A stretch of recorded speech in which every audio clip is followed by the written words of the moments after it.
talking about something that's gonna make a huge difference to whether you're successful or you experience failure when it comes to transforming your body and fat loss over 40. Hello fam, and welcome to my channel.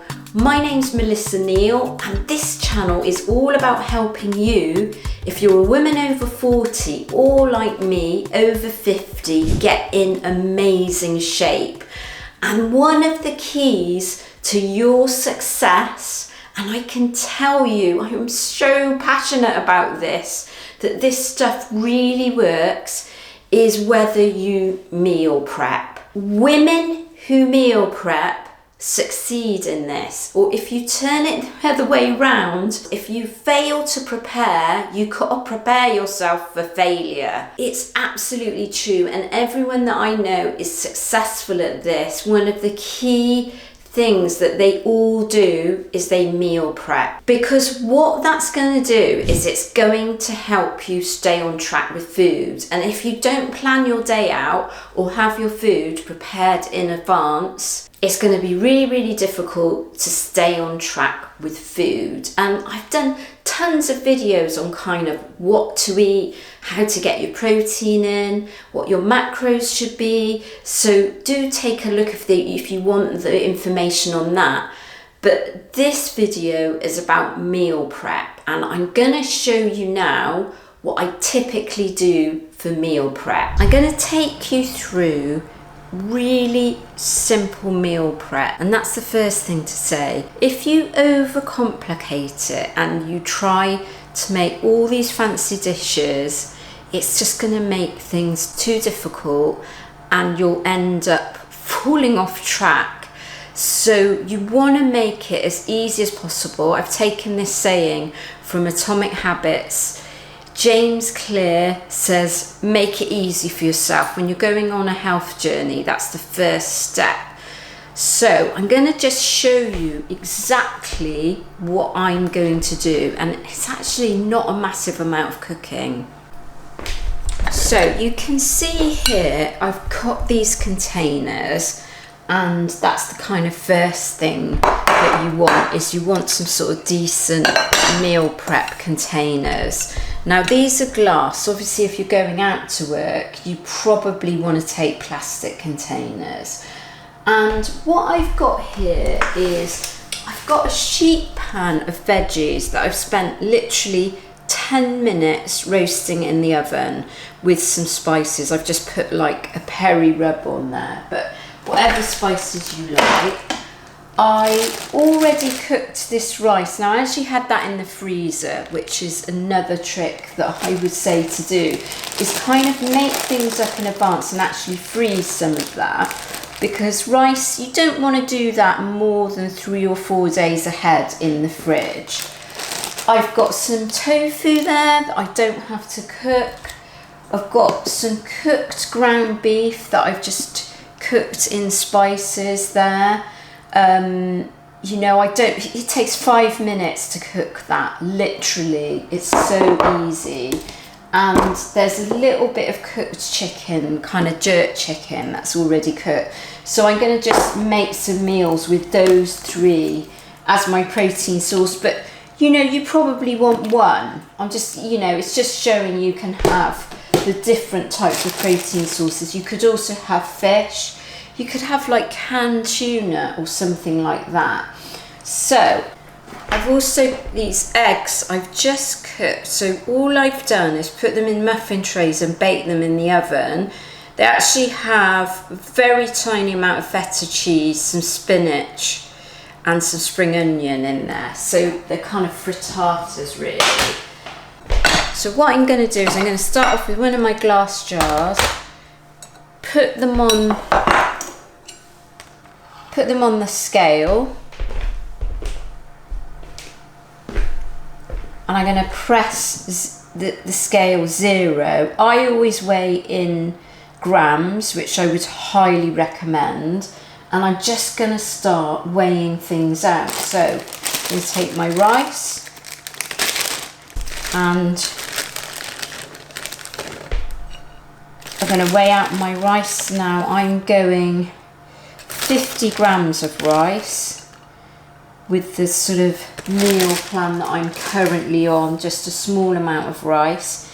Then I'm just going to press the button to 0 and I'm going to weigh out, actually I'm not going to weigh out, I'm going to put my veggies in. So I don't really weigh veggies because we've just got mushroom, peppers and broccoli there. As I said, I don't tend to weigh them because they're not a massive amount of calories. I'm also just going to put some spinach in there. So you can see I kind of got 100 grams of veggies in there, but it doesn't really matter. Then I'm going to press 0 and I'm going to take this ground beef, and I kind of want it's going to be about 80 grams of that. So that's about right. I'm going to end up finishing all of that. Yeah, it's about 75 grams. So that's it. So that's meal number 1. Put that to one side. Now I'm going to do exactly the same with the next few meals, except that they're going to just have a different protein source. But if you were doing this, it'd probably just be the exact same thing for each meal. So again, I'm just weighing out 50 grams, and it's quite important that I know how much I've weighed out, so when I eat them, they're all going to be a really similar macronutrient content. And when you're doing this, if you eat the same food every single day, what's going to happen is it's going to make it really easy for you, but also you're going to get better results because you know exactly where you are with your macros. Now, just to be a little bit different, I am going to put a little bit of kimchi in there to add some flavour. So it's kimchi, which is kind of like, it's a fermented cultured food, which is really fantastic for your gut health, and again very low in calories. So I'm going to make that up to 100 grams of veggies. It's basically really just carrots, cabbage and spices. I'm going to take my tofu and I'm going to weigh that out and we probably want to cut this up as well. So I'm going to press the 0 again. What I want is about 120 grams of that, because tofu, it's a little bit lower in protein than things like chicken and fish. So I'm going to go for 120 grams of that. It's 86 at the moment.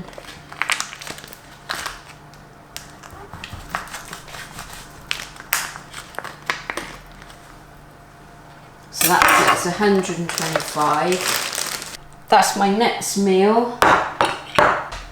Meal number 3, which is going to be very similar. 50 grams of black rice we've got there. This time I'm going to take a piece of chicken that's already been cooked, but you could do anything here. So that's just that. So that's 80 grams of chicken, that's about right for me. You might want to do 100 grams.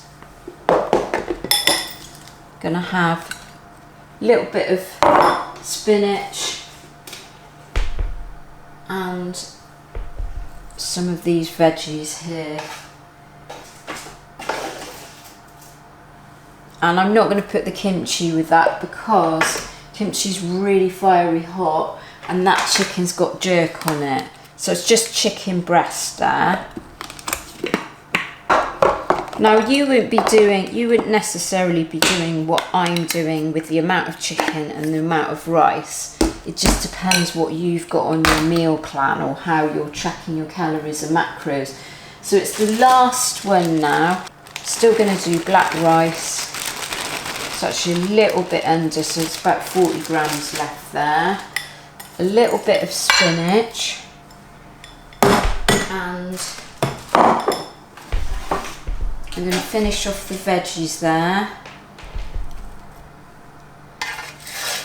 Lovely veggies, mushrooms, peppers, tomatoes and Brussels sprouts, because I love Brussels sprouts.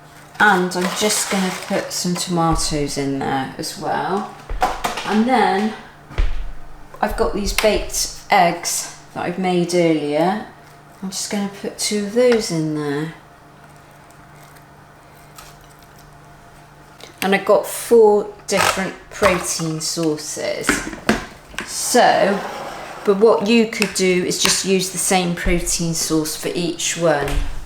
So that's the meal prep. So we got the meal prep there. I've also got these that I cooked, which was my own homemade protein bars, which are made with protein, oats and banana. I do have a recipe for that on YouTube, but those are kind of my snacks. And you know, I did eat the eggs, I did put the eggs in the meal prep, but they could also be used for snacks. So they're really good high protein snack.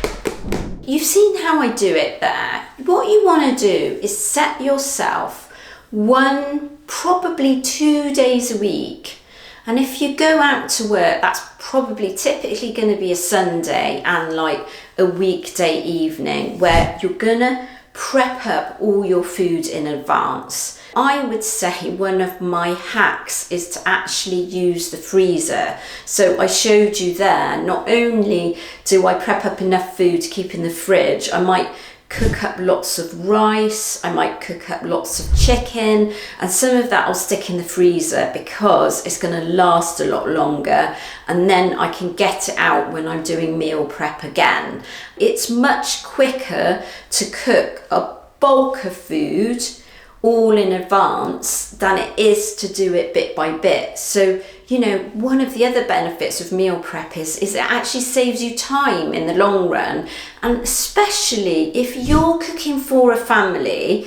So this was me a couple of years ago, where I was cooking for my whole family and I was making my own meals separately. So if you're in that position where you're cooking for your kids and stuff, if you've done your own food in advance, so that's including your evening meal, every single meal and snack, get that ready in advance, because it's going to turn you into a winner when it comes to the transformation game rather than the loser. My other tip is to keep it simple. You saw how simply I was doing it there. I don't faff around with loads of complicated meals.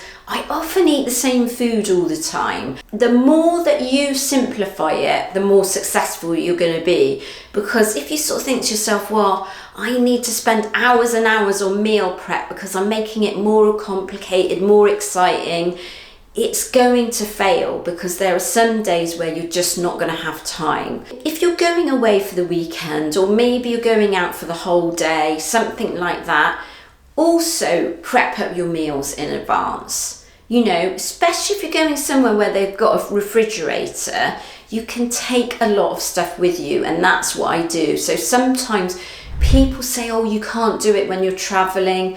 Depends what you're doing. You know, I even get on a flight, for example, with food that I've prepared in advance. So you can do more than you think you can. You can prep up food in advance, and especially if you're heading somewhere that's got a fridge, you're going to be able to put your Tupperware boxes in that fridge. Let me know in the comment section whether you prep up your meals ahead, or maybe you've watched this video and you're thinking, yeah, I'm going to do that. Let me know.